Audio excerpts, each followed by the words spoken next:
दोस्तों 12 मई 2022 को मैट्रिमनी.com के बोर्ड ऑफ डायरेक्टर्स ने बाय बैक की अप्रूवल दे दी थी और इस बाय बैक पर मैंने एक वीडियो बनाया हुआ है। आप ऊपर आई बटन को क्लिक कर इस वीडियो को ज़रूर देखें ताकि आपको इस बाय बैक की पूरी जानकारी मिल सके।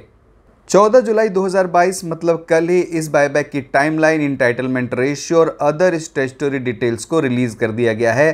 तो चलिए हम लोग इसके बारे में जानते हैं।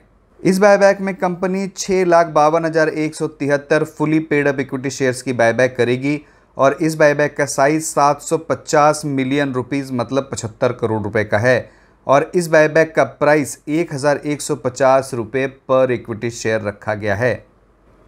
12 मई 2022 जिस दिन इस बायबैक की अप्रूवल दी गई थी उस दिन इस शेयर का प्राइस 670 रुपये 70 पैसे के आसपास था और अगर हम लोग उस प्राइस से देखें तो ये बायबैक उस वक्त 71% के प्रीमियम पर था।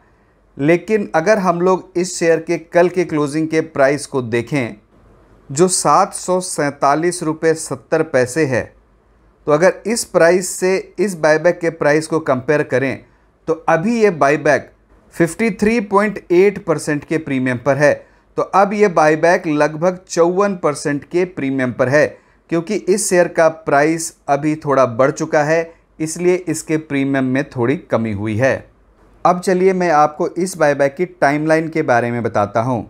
इस बायबैक की रिकॉर्ड डेट 4 जुलाई 2022 फिक्स की गई थी और जब ये रिकॉर्ड डेट फिक्स की गई थी तब मैंने आपको एक वीडियो बनाकर अपडेट भी किया था। इस बायबैक की ओपनिंग डेट 26 जुलाई 2022 है और ये बायबैक 8 अगस्त 2022 को क्लोज हो जाएगा। इसका मतलब आप इस बायबैक में 8 अगस्त 2022 तक अपने शेयर्स को टेंडर कर सकते हैं। 8 अगस्त शेयर टेंडर करने की लास्ट डेट है। Last date of settlement of bids 22 अगस्त 2022 है। इसका मतलब कंसिडरेशन की पेमेंट की लास्ट डेट 22 अगस्त 2022 है और जितने भी शेयर बायबैक किए जाएंगे उसे 26 अगस्त 2022 को एक्सटिंग्विश कर दिया जाएगा। बायबैक में दो कैटेगरी होते हैं, एक रिजर्व कैटेगरी और दूसरी जनरल कैटेगरी। रिजर्व कैटेगरी में ऐसे स्मॉल शेयर होल्डर्स आते हैं जिनकी शेयर की मार्केट वैल्यू रिकॉर्ड डेट पर 2 लाख या 2 लाख से कम की होती है और ऐसे शेयर होल्डर जिनकी शेयर की मार्केट वैल्यू रिकॉर्ड डेट पर 2 लाख से ऊपर की होगी वो जनरल कैटेगरी में आएंगे। 2 लाख में नंबर ऑफ शेयर्स निकालने के लिए हम लोग ऐसे स्टॉक एक्सचेंज की रिकॉर्ड डेट की क्लोजिंग के प्राइस को लेते हैं जिस स्टॉक एक्सचेंज में इस शेयर की ट्रेडेड वॉल्यूम सबसे ज़्यादा थी। रिकॉर्ड डेट पर इस शेयर की हाईएस्ट ट्रेडिंग वॉल्यूम एनएसई पर थी और एनएसई पे रिकॉर्ड डेट पर इस शेयर का क्लोजिंग प्राइस 789 रुपये 5 पैसे था। तो हम लोग 789 रुपये 5 पैसे के प्राइस को कंसिडर करते हैं और इस प्राइस पर ऐसे शेयर होल्डर जिनके पास रिकॉर्ड डेट पर इस कंपनी के 253 या उससे कम इक्विटी शेयर होंगे वो स्मॉल शेयर होल्डर कहलाएंगे और वो रिजर्व कैटेगरी में आएंगे और ऐसे शेयर होल्डर जिनके पास रिकॉर्ड डेट पर इस कंपनी के 253 से ज़्यादा इक्विटी शेयर्स होंगे वो जनरल कैटेगरी में आएंगे।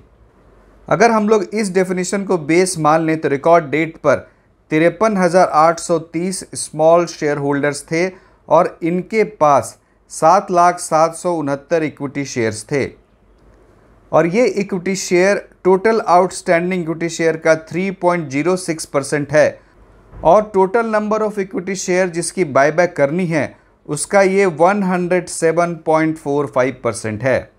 स्मॉल शेयर होल्डर्स के लिए total number of equity share जिसकी बायबैक करनी है उसका 15% रिजर्व होता है। तो यहाँ 6,52,173 इक्विटी शेयर्स की बायबैक करनी है तो उसका 15% मतलब 97,826 equity share small share holders के लिए रिजर्व होगा और वो रिजर्व कैटेगरी में हैं। तो 97,826 इक्विटी शेयर रिजर्व कैटेगरी के लिए होंगे और बाकी बचे हुए 5,54,347 इक्विटी शेयर जनरल कैटेगरी में आएंगे। रिजर्व कैटेगरी के लिए इस बायबैक का इंडिकेटिव इंटाइटलमेंट रेशियो 6:43 है।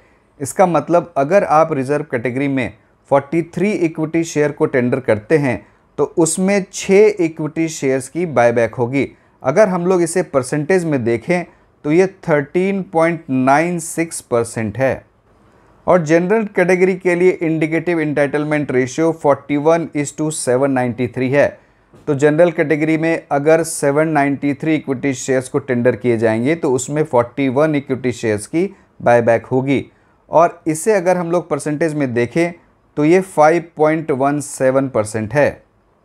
ये जो मैंने अभी आपको इंटाइटलमेंट रेशियो बताया है, ये एक इंडिकेटिव इंटाइटलमेंट रेशियो है। आपके कितने शेयर बायबैक किए जाएंगे ये टोटली डिपेंड करता है इस बायबैक के एक्सेप्टेंस रेशियो पर। तो अगर एक्सेप्टेंस रेशियो ज़्यादा होता है तो आपके ज़्यादा शेयर बायबैक कर लिए जाएंगे, और अगर एक्सेप्टेंस रेशियो कम होता है तो आपके कम शेयर बायबैक किए जाएंगे। और एक्सेप्टेंस रेशियो डिपेंड करता है कि कितने शेयर टेंडर किए जाते हैं। अगर ज़्यादा शेयर टेंडर किए जाएंगे तो एक्सेप्टेंस रेशियो गिर जाएगा, और अगर कम शेयर्स टेंडर किए गए तो एक्सेप्टेंस रेशियो बढ़ जाएगा। दोस्तों, यहाँ मैं आपको एक इम्पॉर्टेंट बात बता दूँ कि फ्रैक्शनल एंटाइटलमेंट को बायबैक एंटाइटलमेंट के कंपटीशन में कंसीडर नहीं किया जाएगा, और ऐसे स्मॉल शेयर होल्डर जिनके पास रिकॉर्ड डेट पर इस कंपनी के 7 या 7 से कम इक्विटी शेयर होंगे, उनकी एंटाइटलमेंट हो जाएगी 0। लेकिन अगर वो एडिशनल इक्विटी शेयर्स को टेंडर करते हैं तो कंपनी उन्हें 1 इक्विटी शेयर की बायबैक की प्रेफरेंस देगी। इस बायबैक के लिए केफिन टेक्नोलॉजीज लिमिटेड को रजिस्ट्रार की तरह अपॉइंट किया गया है, और इस बायबैक के manager Motilal Oswal investment advisory limited हैं। तो दोस्तों, मुझे उम्मीद है कि आपको ये सारी डिटेल आसानी से समझ में आ गई होगी। तो आप इस वीडियो को लाइक करें, मेरे चैनल को सब्सक्राइब करें, इस वीडियो को अधिक से अधिक लोगों के साथ शेयर भी करें ताकि उन्हें भी इस बात का पता चल सके। बहुत बहुत धन्यवाद।